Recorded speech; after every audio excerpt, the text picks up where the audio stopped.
अस्सलाम वालेकुम। उम्मीद करता हूँ आप लोग सब खैरियत से होंगे। अल्लाह ताला आप लोगों को खुश रखे। The control of narcotic substances act 1997 की सीरीज चल रही है। सेक्शन 51 तक मेरे कंप्लीट अपलोड है। आज सेक्शन 52 से ऑनवर्ड पढ़ेंगे। मैं हर वीडियो के अंदर एक चीज कहता होता हूँ कि मैं जो कुछ भी बताऊं आपने उसको लाजमी नोट डाउन कर लेना है, लिख लेना है, ताकि वो चीज इन फ्यूचर आप लोगों के काम आए। इसको शुरू करते हैं। बिस्मिल्लाहिर्रहमानिर्रहीम। मैंने अपने हिसाब से पॉइंट्स बनाए हुए, मैं जो बताई जाऊंगा उसको लिखते जाना। सबसे पहले बुक सामने रख लें, उसके सामने चले जाए चैप्टर 6 की तरफ।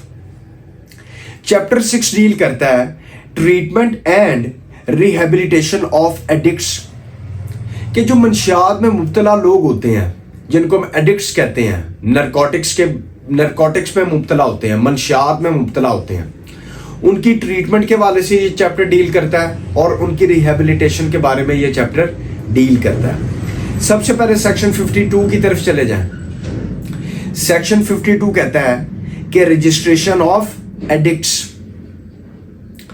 सबसे पहला पॉइंट इसमें ये कहता है कि each provincial government shell register all addicts with in their respective jurisdiction, कि जो सूबाई हुकूमत होगी, जो प्रोविंशियल गवर्नमेंट होगी, वो अपनी जुरिस्डिक्शन के अंदर जितने भी मंशियात में ये जो जिस तरह कहते हैं ये मंशियात में लग गया, इसको इसकी एडिक्शन हो गई है, तो वो जो मंशियात वाले एडिक्ट्स होंगे उनकी अपनी जुरिस्डिक्शन के अंदर वो जितने भी आते होंगे उनकी रजिस्ट्रेशन करेगी, उनको रजिस्टर्ड करेगी। किस पर्पस के लिए? For the purpose of treatment and rehabilitation of addicts. यानी कि अपने जो प्रोविंशियल गवर्नमेंट है वो अपनी जुरिस्डिक्शन के अंदर जो एडिक्ट्स होंगे उनकी रजिस्ट्रेशन करेगी कि ये बंदे जो है उनको रजिस्टर्ड किया जाए। किस हवाले से? ताकि इनकी ट्रीटमेंट हो सके और इनकी रिहेबिलिटेशन हो सके, जो भी मंशियात में मुब्तला शख्स होंगे। उसके बाद अगला पॉइंट इसका ये कहता है कि दी फेडरल गवर्नमेंट, अब आ जाती है फेडरल गवर्नमेंट की बात। Federal government shall bear all expenses for the first time compulsory detoxification और de addiction of an addict. जितने भी एक्सपेंसेस होंगे वो सारी की सारी बियर कौन करेगी? आपकी फेडरल गवर्नमेंट। फेडरल गवर्नमेंट जो है वो सारे के सारे अखराजात जो है वो उठाएगी। किस हवाले से? जो मंशियात में मुब्तला शख्स होते हैं जिनको एडिक्ट्स कहते हैं, ठीक है, उनकी डिटॉक्सिकेशन के बारे से और उनकी जो है वो डी एडिक्शन के बारे में, कि इनकी एडिक्शन ख़त्म की जाए, ठीक है। उसके जितने भी उसके ऊपर अखराजात होंगे वो कौन करेगी? आपकी फेडरल गवर्नमेंट। तीसरे नंबर पे पॉइंट आ जाता है the addict shall carry a registration card in such form as may be prescribed. उसको एक रजिस्ट्रेशन कार्ड दिया जाएगा और वो अपने साथ लेके घूमेगा।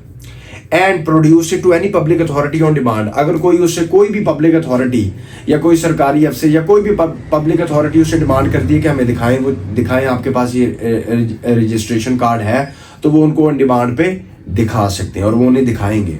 ठीक हो गया, यहाँ तक पॉइंट क्लियर है। उसके बाद आता है सेक्शन 53।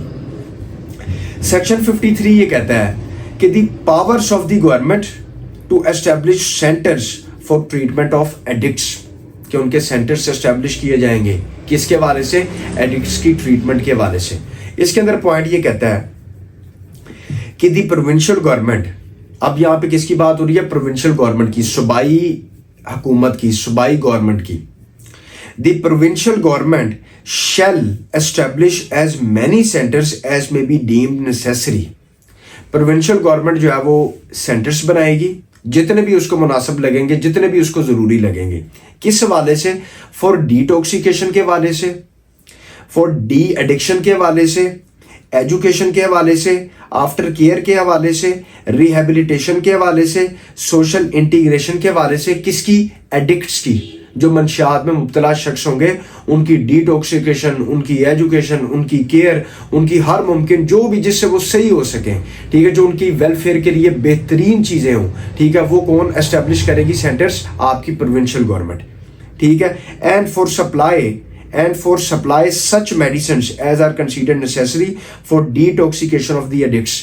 और उनकी जो उनको नशा में चीज़ें, नशावर चीज़ों से दूर करने के लिए मेडिसिन यूज होंगी, उनको वो सारी की सारी सप्लाई की जाएंगी उन एडिक्ट्स को। किसकी तरफ से?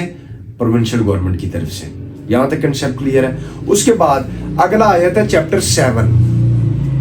चैप्टर 7 के अंदर ये कहता है कि national fund for control of drug abuse, कि नेशनल फंड दिया जाएगा किस हवाले से, ड्रग अब्यूज को कंट्रोल करने के हवाले से। इसके अंदर सेक्शन 54 ये कहता है कि national fund for control of drug abuse, इसका कंसेप्ट क्या है?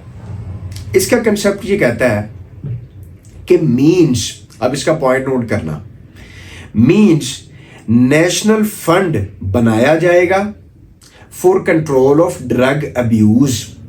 यहां तक कंसेप्ट क्लियर है? उसके बाद ये ग्रांट करेगी फेडरल गवर्नमेंट या आपकी प्रोविंशियल गवर्नमेंट। ठीक हो गया।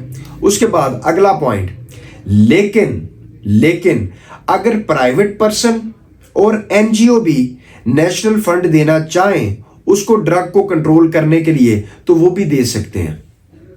प्राइवेट पर्सन की भी बात कर दी और एनजीओ की भी बात कर दी कि वो भी फंड देना चाहें तो वो दे सकते हैं। और जो एसेट फॉरफिट हुए थे उनको फिर सेल किया जाएगा, और जो प्रोसीड ऑफ सेल होगा, मींस जो सेल की अमाउंट होगी, वो भी नेशनल फंड में जाएगी। जो एसेट्स आपके फॉरफिट जब्त होंगे ना, उनको सेल कर दिया जाएगा और जो अमाउंट होगी वो भी नेशनल फंड में जाएगी।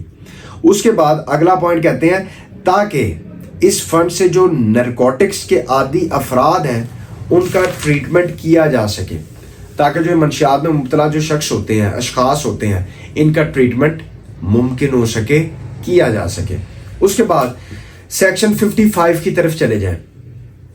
सेक्शन 55 ये कहता है कि annual report of the activities financed out of the fund. इसके अंदर पॉइंट्स का ये लिखें, मींस जो ऑडिट होता है ना, ऑडिट कंडक्ट किया जाएगा, ऑडिट कंडक्ट किया जाएगा। इसका पॉइंट ये कहता है कि द गवर्निंग बॉडी, जो आपकी गवर्निंग बॉडी होगी, shall after the end of each financial year, जो सालाना एक फाइनेंशियल ईयर होता है उसके एंड के बाद, submit to the federal government a report giving an account of its activities. अपनी वो एक रिपोर्ट तैयार करके किसको देगी? फेडरल गवर्नमेंट को। दोबारा सुने, the governing body shall after the end of each financial year के एंड में, after the end of each financial year, submit to the federal government, ठीक है, आ रिपोर्ट देगी giving an account of its activities, अपनी activities के हवाले से report submit करेगी। And the activities financed out of the fund during the financial year together with the statement of the accounts, और उसके साथ स्टेटमेंट लगेगी अकाउंट्स की। ये था। बाकी नेक्स्ट वीडियो के अंदर 56 से मूव ऑन करेंगे। बाकी दुआओं में याद रखिएगा। Thank you very much. Allah Hafiz.